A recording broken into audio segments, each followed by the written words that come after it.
দীর্ঘ 7 বছর সম্পর্ক রাখার পর আমার বন্ধুরা আজ বিয়ের মাধ্যমে তাদের সম্পর্কটা পূর্ণতা পেতে যাচ্ছে। বাট বউ আনার দিনে কোনে পক্ষ আর বর পক্ষের মধ্যে লেগে যায় বিশাল এক ঝামেলা। কোনে পক্ষের এলাকায় ঢুকতে না ঢুকতে আমার খুদে পক্ষ সব চলে আসে। মানে কি বলবো গাইস, আজকের দিনটা যেমন ছিল ভয়ানক তেমনই ছিল বিনোদনে ভরপুর। সম্পূর্ণ ভিডিওটা দেখলেই বুঝতে পারবেন। হে গাইস, আসসালামু আলাইকুম। কেমন আছেন সবাই? আশা করি সবাই আছেন ভালো। আজকের ব্লগটা অনেক অনেক অনেক স্পেশাল কজ আজকে আমার প্রিয় এক বন্ধুর বিয়ে। এটাকে বিয়ে বললে ভুল হবে, এটা এক প্রকারের যুদ্ধ ছিল। আমার বন্ধু অনেক কষ্ট সাধনা করার পর তার প্রিয় মানুষটাকে কাছে পেয়েছে। বউ আনতে যাবো 2টা হাইস নিয়ে, এর জন্য আমি আর আমিনুল তাড়াতাড়ি চলে আসলাম। হাইসটাই সুন্দর মতো সাজিয়ে এরপরে চলে আসলাম কিছু ছবি তোলার জন্য। এই সুন্দর লোকেশনে ছবি টবি তুলে ভিডিও করে চলে আসলাম আমার বন্ধুর কাছে, ওর সাথে কিছু ফটোশুট করার জন্য। এখানে ক্যামেরাম্যান হিসেবে আমিনুল ছিল, ও এর আগে ভালো ভালো ক্যামেরা চালাইছে, ওর একটা অভিজ্ঞতা আছে, এর জন্য ওই ছবি তুলতেছিল। বর পক্ষে ইন টোটাল কাজ শেষ, এখন আমরা চলে যাবো বউ আনার জন্য। এর জন্য আমরা 2টা হাইস নিয়েছি, আমার বাইক নিয়েছি, আরো একটা বাইক পিছনে আছে, সবকিছু মিলে রওনা হয়ে গেলাম। ওই যে একটা কথা আছে না, সম্পর্ক বদলে যায় একটি কারণে। আজকে আমার বন্ধু নতুন সম্পর্কে যুক্ত হবে, পবিত্র একটা সম্পর্কে যুক্ত হবে।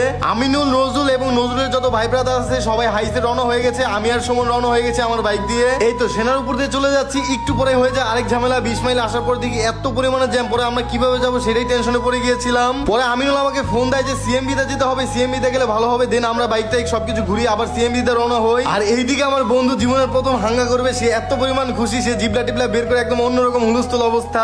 এরপর আমরা বাইক দিয়ে চলে আসি বিরুলিয়া ব্রিজ। আমরা অনেক আগেই পৌঁছে গেছি, বাট ওনারা আসতে অনেক লেট করতেছিল। কারদা আসলে একটু জ্যামজট বেশি পথ হয়, আমরা যেহেতু লোকেশনটা চিনি না এর জন্য ওনাদের জন্য ওয়েট করতেছিলাম। দেন একসাথে রওনা হয়ে যায় আবার।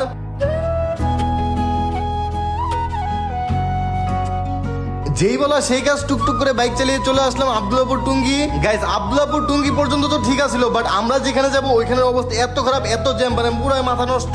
কি আর করার, জ্যামের মধ্যে যেহেতু পড়ে গেছি কিছু করার নাই, ঠেলে ঠেলে যেতে হবে।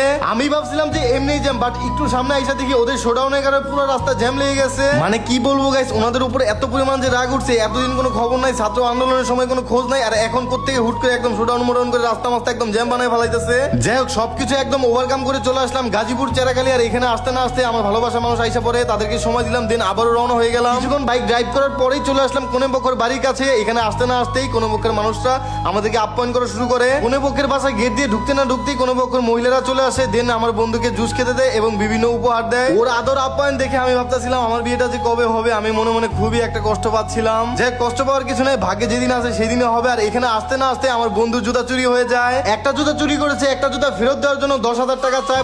হেই গাইস, আজকে আপনাদের কাছে নিয়ে আসলাম গেমিং একটা অ্যাপ, যে অ্যাপের মাধ্যমে আপনারা ঘরে বসে টাকা আয় করতে পারবেন। আর সেই অ্যাপটির নাম হচ্ছে ZBIN77 অ্যাপ। অ্যাপের লিঙ্কটি আমার পিন কমেন্টে দেওয়া আছে, সেখান থেকে অ্যাপটি ডাউনলোড করুন এবং সাইন আপ করার সময় আপনার নাম এবং পাসওয়ার্ড দিয়ে জয়েন নাওতে ক্লিক করুন। অ্যাপটি সাইন আপ করলে আপনি পেয়ে যাবেন 587 টাকা। আর এখানে অনেক ধরনের গেম আছে, সেগুলো খেলেও আপনি টাকা আয় করতে পারবেন। এখানে প্রথমবার ডিপোজিট করলে পেয়ে যাবেন 100% বোনাস। এছাড়াও বন্ধুকে রেফার করলে পেয়ে যাবেন আজীবন কমিশন। আপনি বিকাশ, ব্যাংক এবং অন্যান্য সহজ পদ্ধতির মাধ্যমে টাকা উত্তোলন করতে পারবেন। এছাড়াও রয়েছে 24 ঘন্টা কাস্টমার কেয়ার সার্ভিস। অ্যাপটি এখনই পিন কমেন্ট থেকে ডাউনলোড করুন এবং ঘরে বসে টাকা আয় করুন। পরে আমার বন্ধু 10,000 টাকা পকেট থেকে বের করে দেয়। এরপরে চলে আসে বরের খাবার। বর তো খেতে পারে না, আমরাই সব খেয়ে খুঁয়ে একদম সাবার করে দিয়েছি। আমি বসে যখন খাবার খাচ্ছিলাম, মিনিমাম 50 বার ছেলে পেলে আসছে ছবি তোলার জন্য। পরে আমি বলতেছিলাম যে তোমরা যাও, আমি খেয়ে আসতেছি। দেন ওদেরকে ছবি টবি দিয়ে বসছিলাম একটু চায়ের দোকানে ঠান্ডা খাওয়ার জন্য, বাট ওইখানেও দেখি পোলাপান সবাই এসে ভিড় করে ফেলে। দেন আমার খুদে ভক্তদের সময় দিয়ে আমি বরাবরই বলি যে আমার খুদে ভক্তর মনে কোনো অহংকার নাই, ওরা ভালোবাসে একদম মন থেকে।